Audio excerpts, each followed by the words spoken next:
राधे राधे, जय श्री कृष्णा। श्री विष्णु पुराण के प्रथम अंश का दूसरा अध्याय सुनाने जा रही हूँ।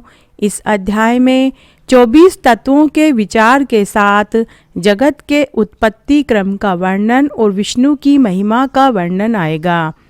तो आइए अब हम श्री विष्णु पुराण के प्रथम अंश का दूसरा अध्याय सुनते हैं। श्री पाराशर जी बोले, जो ब्रह्मा विष्णु और शंकर रूप से जगत की उत्पत्ति, स्थिति और संहार के कारण हैं तथा अपने भक्तों को संसार सागर से तारने वाले हैं, उन विकार रहित शुद्ध अविनाशी परमात्मा सर्वदा एक रस सर्व विजयी भगवान वासुदेव विष्णु को नमस्कार है, जो एक होकर भी नाना रूप हैं, स्थूल सूक्ष्म में है, अव्यक्त है एवं व्यक्त रूप हैं तथा मुक्ति के कारण हैं।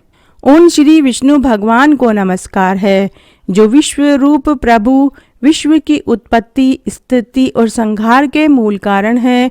उन परमात्मा विष्णु भगवान को नमस्कार है, जो विश्व के अधिष्ठान हैं, अति सूक्ष्म से भी सूक्ष्म हैं, सर्व प्राणियों में स्थित पुरुषोत्तम और अविनाशी हैं, जो परमार्थ अति निर्मल ज्ञान स्वरूप हैं, किंतु अज्ञानवश नाना पदार्थ रूप से प्रतीत होते हैं तथा जो जगत की उत्पत्ति और स्थिति में समर्थ एवं उसका संहार करने वाले हैं। उन जगदीश्वर अजन्मा अक्षय और अव्यय भगवान विष्णु को प्रणाम करके तुम्हें वह सारा प्रसंग क्रमशः सुनाता हूँ, जो दक्ष आदि मुनि श्रेष्ठों के पूछने पर पितामह भगवान ब्रह्मा जी ने उनसे कहा था। वह प्रसंग दक्ष आदि मुनियों ने नर्मदा तट पर राजा पुरुकुस को सुनाया था तथा पुरुकुस ने सारस्वत से तथा सारस्वत ने मुझसे कहा था।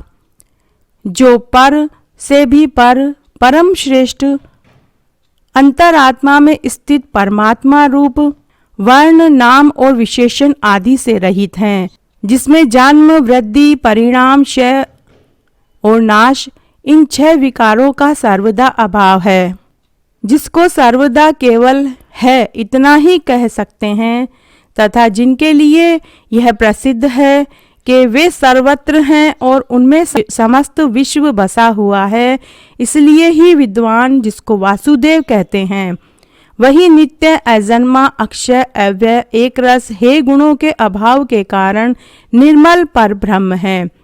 वही इन सब व्यक्त और अव्यक्त जगत के रूप से तथा इसके साक्षी पुरुष और महाकारण काल के रूप में स्थित हैं। हे द्विज, परब्रह्म का प्रथम रूप पुरुष है, अव्यक्त और व्यक्त उसके अन्य रूप हैं तथा काल उसका परम रूप है। इस प्रकार जो प्रधान पुरुष व्यक्त और काल इन चारों से परे हैं तथा जिसे पंडित जन ही देख पाते हैं, वही भगवान विष्णु का परम पद है।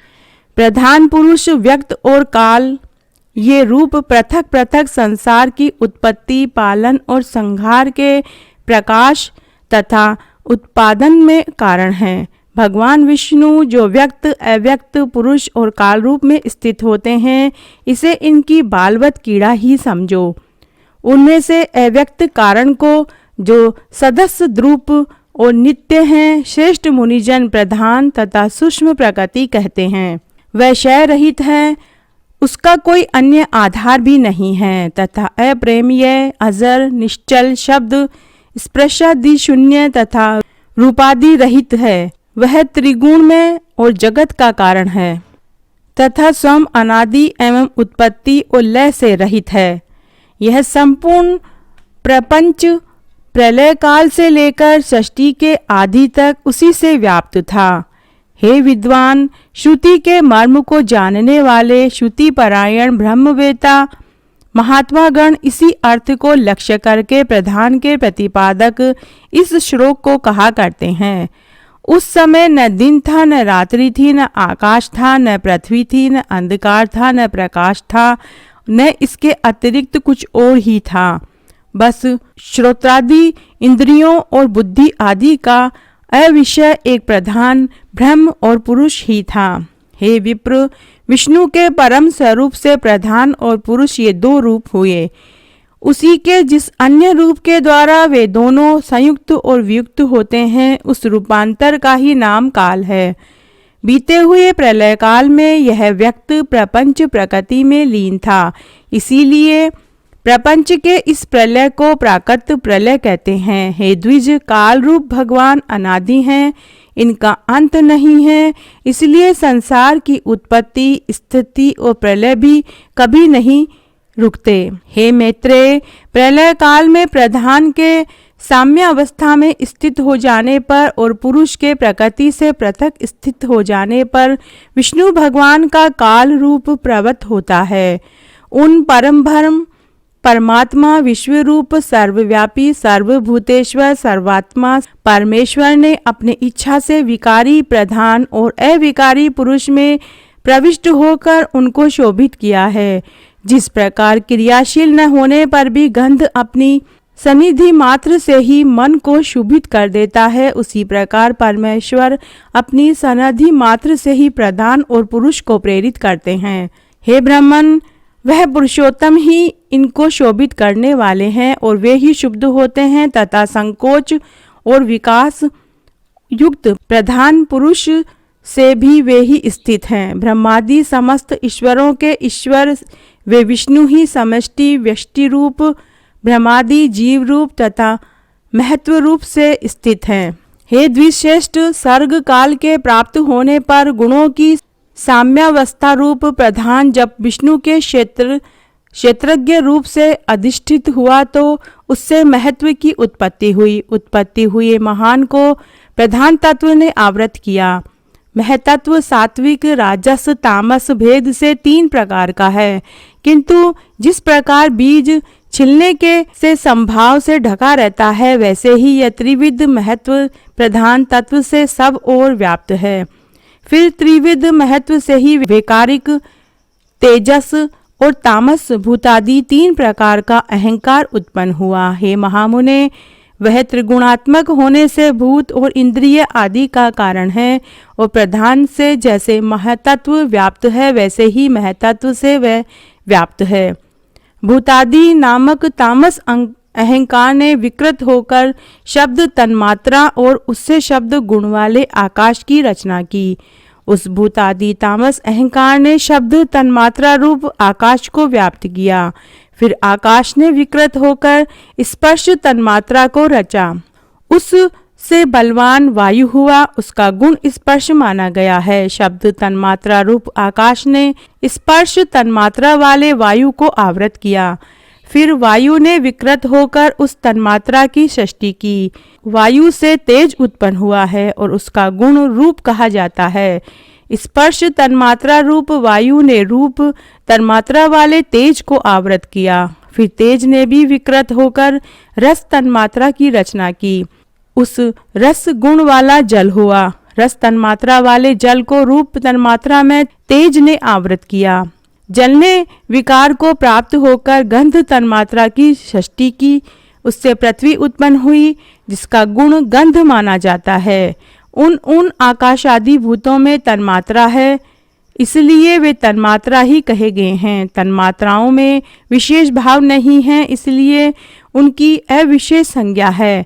वे अविशेष तन्मात्राएं शांत, घोर अथवा मूढ़ नहीं हैं। इस प्रकार तामस अहंकार से यह भूत तन्मात्रा रूप सर्ग हुआ है। 10 इंद्रियां तेजस अर्थात राजस अहंकार से और इसके अधिष्ठात्रा देवता वैकारिक अर्थात सात्विक अहंकार से उत्पन्न हुए कहे जाते हैं। इस प्रकार इंद्रियों के अधिष्ठाता 10 देवता और 11वां मन वैकारिक है। हे द्विज, त्वक, चक्षु, नासिका, जिह्वा, श्रोत्र ये 5 बुद्धि की सहायता से शब्द आदि विषयों को ग्रहण करने वाली 5 ज्ञान इंद्रियां हैं। हे मैत्रेय, पायु, लिंग, हस्त, पाद, वाक ये 5 कर्मेंद्रियां हैं और इनके कर्म, त्याग, शिल्प, गति और वचन बतलाए जाते हैं। आकाश, वायु, तेज, जल और पृथ्वी ये 5 भूत उत्तरोत्तर शब्द, स्पर्श आदि 5 गुणों से युक्त हैं। ये 5 भूत शांत, घोर और मूढ़ हैं, अतः ये विशेष कहलाते हैं। इन भूतों में पृथक पृथक नाना शक्तियां हैं। अतः वे परस्पर पूर्णतया मिले बिना संसार की रचना नहीं कर सके। इसलिए एक दूसरे के आश्रय रहने वाले और एक ही संघात की उत्पत्ति के लक्ष्य वाले महतत्व से लेकर विशेष पर्यंत प्रकृति के इन सभी विकारों ने पुरुष से अधिष्ठित होने के कारण परस्पर मिलकर सर्वदा एक होकर प्रधान तत्व के अनुग्रह से अंड की उत्पत्ति की। हे महाबुद्धे, जल के बुलबुले के समान क्रमशः भूतों से बड़ा हुआ वह गोलाकार और जल पर स्थित महान अंड ब्रह्म रूप विष्णु का अति उत्तम प्राकृत आधार हुआ। उसमें वे अव्यक्त स्वरूप जगतपति विष्णु व्यक्त हिरण्यगर्भ स्वरूप से स्वयं ही विराजमान हुए। उन धर्मात्मा हिरण्यगर्भ का सुमेरु, उल्ब, अन्य पर्वत, जरायु तथा समुद्र गर्भाशयस्थ रस था। हे विप्र, उस अंड में ही पर्वत, दीपादि के सहित समुद्र, ग्रहगण के सहित समुद्र, लोक तथा देव, असुर और मनुष्य आदि विविध प्राणी वर्ग प्रकट हुए। वह अंड पूर्व की अपेक्षा 10-10 गुण अधिक जल, अग्नि, वायु, आकाश और भूतादि अर्थात तामस अहंकार से आवृत है तथा भूतादि महतत्व से घिरा हुआ है। और इन सब के सहित वह महतत्व भी अव्यक्त प्रधान से आवृत है। इस प्रकार जैसे नारियल के फल का भीतरी बीज बाहर से कितने ही छिलकों से ढका रहता है, वैसे ही अंड इस 7 प्राकृत आवरणों से घिरा हुआ है।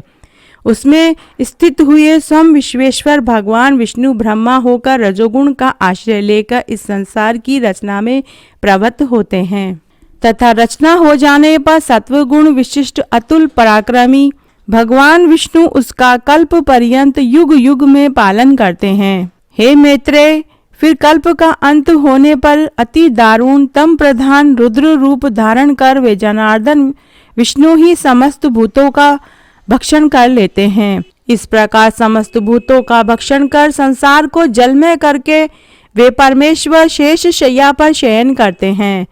जागने पर ब्रह्म रूप होकर भी वे फिर जगत की रचना करते हैं। वह एक ही भगवान जनार्दन जगत की सृष्टि, स्थिति और संहार के लिए ब्रह्मा, विष्णु और शिव इन 3 संज्ञाओं को धारण करते हैं। वे प्रभु विष्णु ब्रह्मा होकर अपनी ही सृष्टि करते हैं, पालक विष्णु होकर पाल्य रूप अपना ही पालन करते हैं और अंत में स्वयं ही संहारक शिव तथा स्वयं ही उपसहत लीन होते हैं।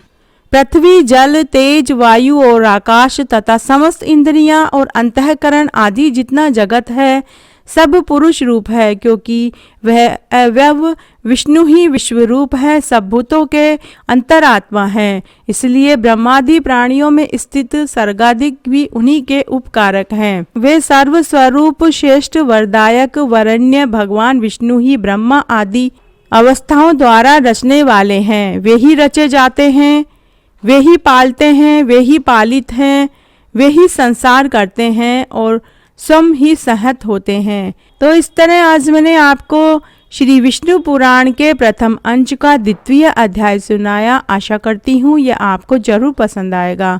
अगर आपको यह अच्छा लगे तो कमेंट बॉक्स में जय हो विष्णु भगवान की जरूर लिखें। धन्यवाद।